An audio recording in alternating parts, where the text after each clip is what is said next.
నేను తెలంగాణ ప్రజలకు వివరించదలుచుకున్నా. 2016లో చంద్రబాబు నాయుడు గారు, చంద్రశేఖరరావు గారు కేంద్ర ప్రభుత్వం ఏర్పాటు చేసిన అపెక్స్ కౌన్సిల్ సమావేశంలో స్పష్టంగా గోదావరి నదిలో 3000 టీఎంసీల నీళ్లు సముద్రంలో కలుస్తున్నాయి.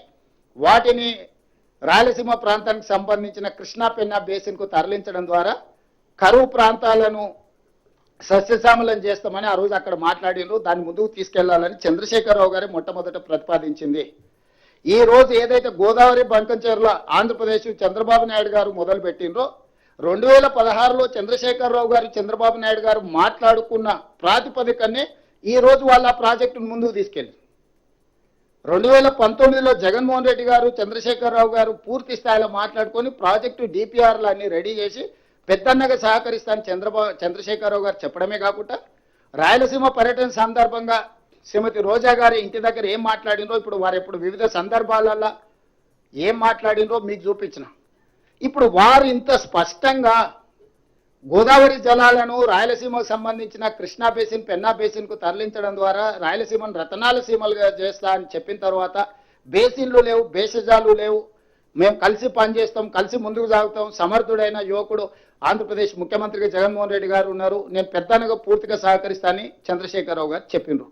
నేను ఇప్పుడు మీడియా మిత్రుల ద్వారా బీఆర్ఎస్ నాయకులను అడుగుతున్నా, చంద్రశేఖరరావు గారిని అడుగుతున్నా, మీరు ఇంత విస్పష్టంగా 2016లో 2019లో వివిధ సందర్భాలలో శాసనసభలో బహిరంగ సభలలో స్పష్టంగా గోదావరి జలాలను రాయలసీమ అదేవిధంగా పెన్నా ప్రాంతానికి తరలించడానికి ఆమోదించి ప్రాజెక్టును ప్రారంభించడానికి అవకాశం కల్పించి ప్రోత్సహించిన మీరు ఈరోజు ఆ ప్రాజెక్టును మొదలు పెడతామని ఆంధ్రప్రదేశ్ చంద్రబాబు నాయుడు గారు అన్న మరుక్షణం నేను పెద్దలు ఉత్తమ్ కుమార్ రెడ్డి గారు ఢిల్లీకి వెళ్ళి జలశక్తి మినిస్టర్ సిఆర్ పాటిల్ గారికి ఫిర్యాదు చేసినాం, ఆర్థిక మంత్రి గారి దృష్టికి తీసుకెళ్లినాం, గోదావరి రివర్ మేనేజ్మెంట్ బోర్డుకు అఫీషియల్గా నేను ఈ మధ్యకాలంలో మన జలసౌదాకు ఉద్యోగస్తులకు వాళ్ళకు నియామక పత్రాలు అందజేసినప్పుడు డైరెక్ట్గా అక్కడికి వెళ్ళి గోదావరి రివర్ మేనేజ్మెంట్ బోర్డు దగ్గర పోయి నేను ముఖ్యమంత్రిగా అదేవిధంగా మా మంత్రి అధికారులను తీసుకెళ్లి గోదావరి రివర్ మేనేజ్మెంట్ బోర్డు అధికారులను కలిసి ఆంధ్రప్రదేశ్ ప్రభుత్వము, ఆంధ్రప్రదేశ్ ముఖ్యమంత్రి చంద్రబాబు నాయుడు గారు గోదావరి జలాలను బంకంచెర్ల వరకు తరలించడానికి 200 టీఎంసీల ప్రాజెక్టును ప్రణాళిక చేసిండు.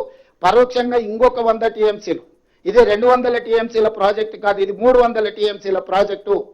300 టీఎంసీలకు సివిల్ వర్కులన్నీ కంప్లీట్ చేస్తుండు. పంపులు మాత్రం ఇనీషియల్గా 200 పెడుతుండు, తర్వాత ఇంకొక 100 టీఎంసీలకు కూడా అన్ని రెడీగా చేసుకున్నాడు. అంటే ఎప్పుడైనా పంపులు తీసుకొచ్చి ఫిట్ చేసుకోవచ్చు.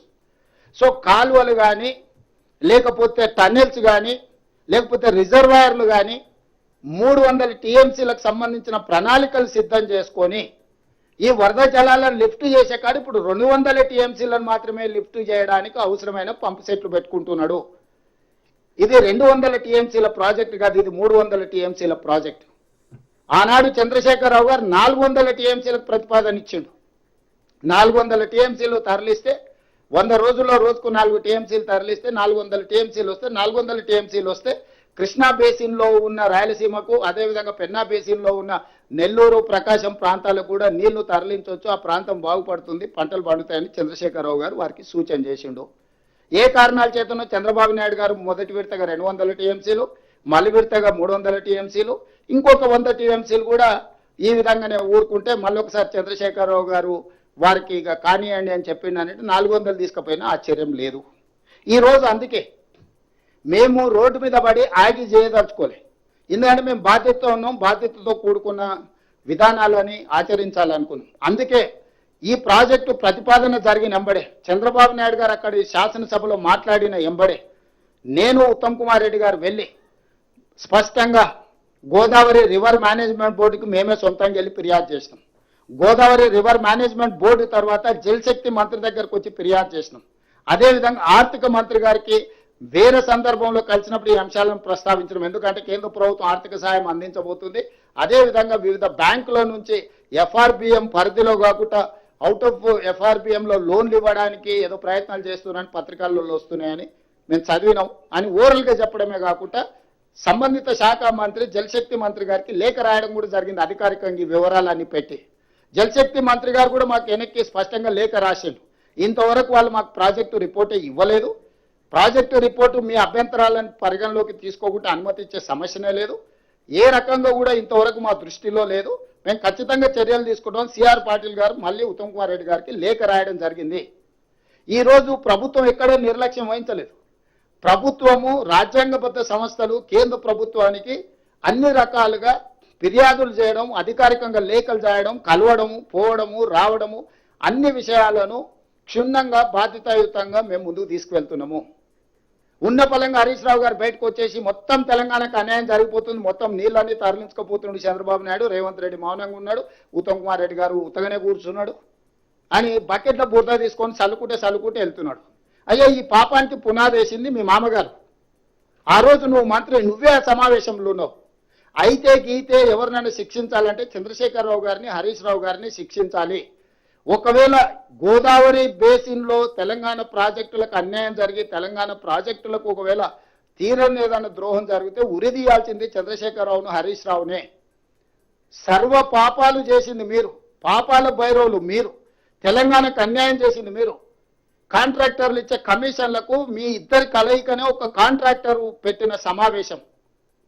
ఆ కాంట్రాక్టర్ పెట్టిన సమావేశంలో మీరిద్దరు, ఆయన సూత్రధారి అయితే కాంట్రాక్టర్, మీరిద్దరు పాత్రధారులుగా కూర్చొని కమిషన్లకు కక్కుర్తిపడి 400 టీఎంసీలు గోదావరిలో వరద జలాలు ఉన్నాయి, రాయలసీమకు పెన్నా ప్రాంతానికి తరలిస్తామని అన్ని కుట్రలు చేసి ఈ రోజు మీ చేతిలో లేకుండా పోయిందని చెప్పి ఆ బురదంతా తీసుకొచ్చి మాకు అంటించాలనే ప్రయత్నం చేయడం ఇది భావ్యమా? అందుకే ఈరోజు స్పష్టంగా తెలంగాణ ప్రజలకు నేను చెప్పదలుచుకున్నా, వీళ్ళు ఏ రోజు కూడా తెలంగాణ ప్రయోజనాల కోసం కృషి చేయలేదు. ఈ రోజు కృష్ణా బేసిన్లో ఉమ్మడి రాష్ట్రంలో ప్రారంభించిన ఏ ఒక్క ప్రాజెక్ట్ అయినా, మనకు ప్రధానమైన ఆధారం Krishna basin, Godavari basin. Krishna basin మీదకి వద్దాం. ఉమ్మడి రాష్ట్రంలో సాగునీటి ప్రాజెక్టులో తెలంగాణ ప్రాంతానికి అన్యాయం జరుగుతుంది కాబట్టి నీళ్లు, నిధులు, నియామకాలనే నినాదంతో రాజకీయ పార్టీని మీరు ముందుకు తెచ్చుకొని అధికారంలోకి వచ్చి ఆ నీళ్లకు సంబంధించి కృష్ణా బేసిన్ మీద ఉమ్మడి రాష్ట్రంలో మొదలుపెట్టిన ఒక్క ప్రాజెక్ట్ అయినా పూర్తి చేసిండ్రా చంద్రశేఖరరావు గారు? ఇప్పటి వరకు 2 లక్షల కోట్ల రూపాయలు కేవలం సాగునీటి ప్రాజెక్టులకు కాంట్రాక్టర్లకు బిల్లులు చెల్లించారు.